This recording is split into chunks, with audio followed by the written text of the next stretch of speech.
Student, welcome back to our channel the galaxy of accountancy.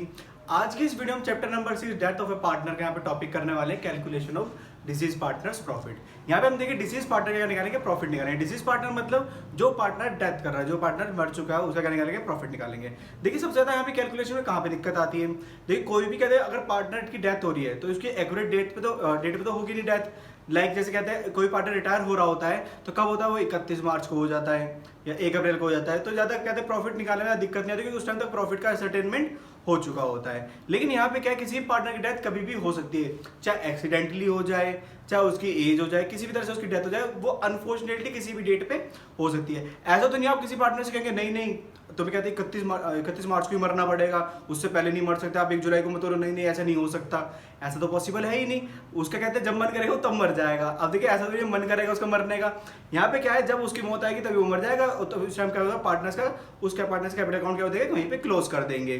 That's mean यहाँ पे देखिए profit निकालने का मतलब क्या होता है, हम प्रॉफिट यहाँ पे 2 बेस से निकालते हैं। क्योंकि देखिए जिस साल में वो मर रहा है, मान लीजिए मेरे पास कोई पार्टनर है, मेरा ईयर चल रहा है 2024 से लेकर 2025, ठीक है। और जैसा कि आपको बताया आज क्या है, 4 जून। 4 जून का मतलब आज क्या है, इलेक्शन के रिजल्ट्स आने वाले हैं। लेकिन कोई पार्टनर अगर आज में मर जाता है, आज की तारीख में अगर कोई पार्टनर मरता है तो देखिए वो क्या होगा, बीच में मर गया, अभी टेन्योर तो कंप्लीट नहीं हुआ, ये अभी साल क्या हो रहा है, चल रहा है, ये अभी कहते हैं कंप्लीट नहीं हुआ है।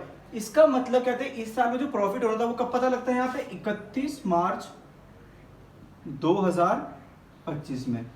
लेकिन कहते हैं वो पहले ही मर गया यहाँ पे कब, 4 जून 2024 में। अब उसका देखिए उसने कहते हैं अप्रैल में, मई में, ये कहते हैं अप्रैल और मई, और इवन 4 तारीख तक, ये 4 डेज जून के भी अब तक तो वर्क किया है, साथ में पार्टनरशिप में रहा है, तो उसका मतलब उसको प्रॉफिट कुछ भाग तो मिलना चाहिए।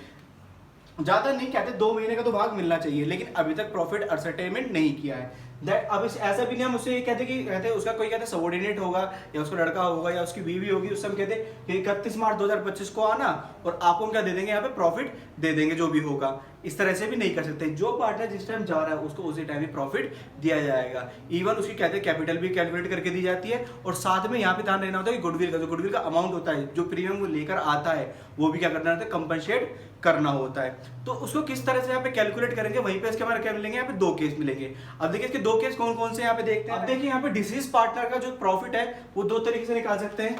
जैसे कि आपको मैंने बताया, यहाँ पे पहला होता है टाइम बेसिस। आप कैसे निकाल सकते हैं, टाइम बेसिस। और दूसरा होता है हमारा यहाँ पे sales basis.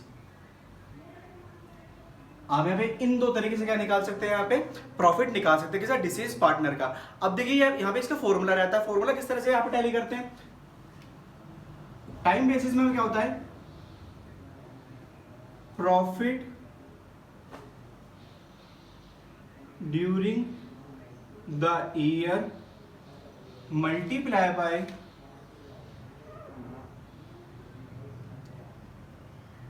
Share multiply by month upon में 12।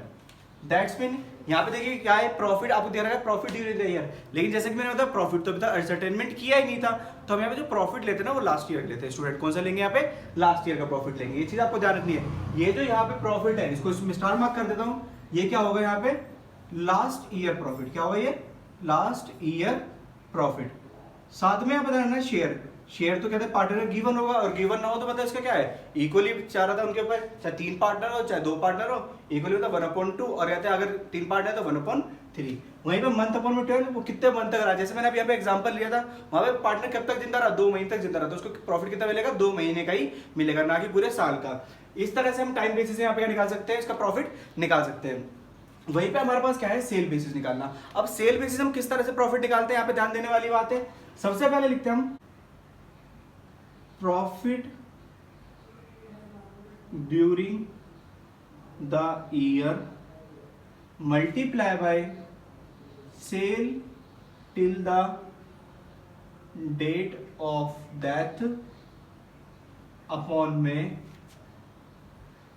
Cell during the year. इसका मतलब यहाँ पे क्या है, देखिए प्रॉफिट ड्यूरिंग द ईयर, इसका तो समझ गए होंगे, ये क्या है हमारा लास्ट ईयर प्रॉफिट है, ये भी हमारा क्या रहेगा यहाँ पे लास्ट ईयर प्रॉफिट। वहीं पे हमारा सेल टिल द डेथ का मतलब क्या है यहाँ पे, देखिए कोई पार्टनर जैसे उसने क्या थे 1 अप्रैल 2024 में बिजनेस अपना फिर से स्टार्ट किया, क्योंकि देखिए हमें 31 मार्च में क्या होगा, हमारा बैलेंस शीट क्लोज हो चुकी होगी, 1 अप्रैल 2024 में स्टार्ट करा और जैसे मैंने बताया 4 जून क्या हो गया, उसकी डेथ हो गई। इसका मतलब कितने टाइम टेन्योर काम करा उसने, 2 मंथ तक। तो इन 2 मंथ में जो सेल हुई होगी वही हमारी क्या होगी यहाँ पे sale till the date of death. लेकिन वहीं पे लिखा है सेल ड्यूरिंग द ईयर, अभी ये ईयर तो कंप्लीट हुआ ही नहीं 2024 से 25 का, तो ये क्या है सेल ड्यूरिंग द ईयर, ये भी क्या होगा हमारी लास्ट ईयर की सेल होगी और ये आपको क्वेश्चन में गिवन होगी। इस तरह से आपको क्या निकालेगा, प्रॉफिट निकालेंगे, यहाँ पे सिर्फ प्रॉफिट निकलेगा।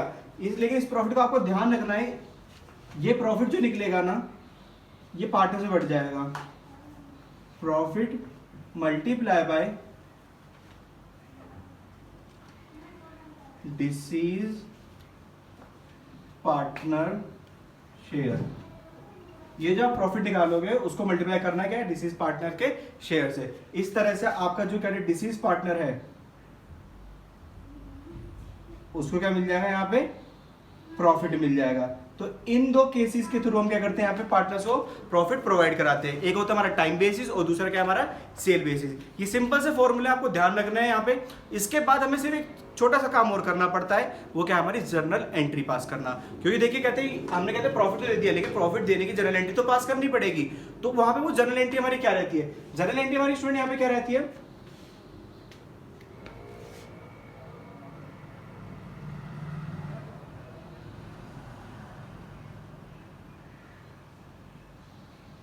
Profit and loss suspense account debit to deceased partners capital account. हम क्या करें, profit and loss suspense account debit करके डिसीज पार्टनर को उसका प्रॉफिट दे देंगे। अब देखिए हमें प्रॉफिट एंड लॉस सस्पेंस क्यों लिखा, देखिए अभी कहते हैं साल के एंड में प्रॉफिट हो या ना हो, कितना प्रॉफिट हो हमें नहीं पता, इसलिए हम सारा कहाँ पे डाल देते हैं, सस्पेंस में डाल देते हैं। बाद में कहते हैं जो हमारे कहते हैं साल के एंड में जब हमें प्रॉफिट होगा उससे सेटल करके पार्टनर्स में बांट देते हैं। तो हमारे क्या एंट्री हो जाए profit and loss suspense account debit to deceased partners capital account. और इसके साथ में क्या करेंगे, यहाँ पे नरेशन कर देंगे। नरेशन क्या पे रहेगा, बी share of deceased partner in profit provided. आपने कहते हैं शेयर क्या कर दिया, यहाँ पे प्रोवाइड कर दिया है। इस तरह से हम यहाँ पे क्वेश्चन भी करके देखेंगे साथ में।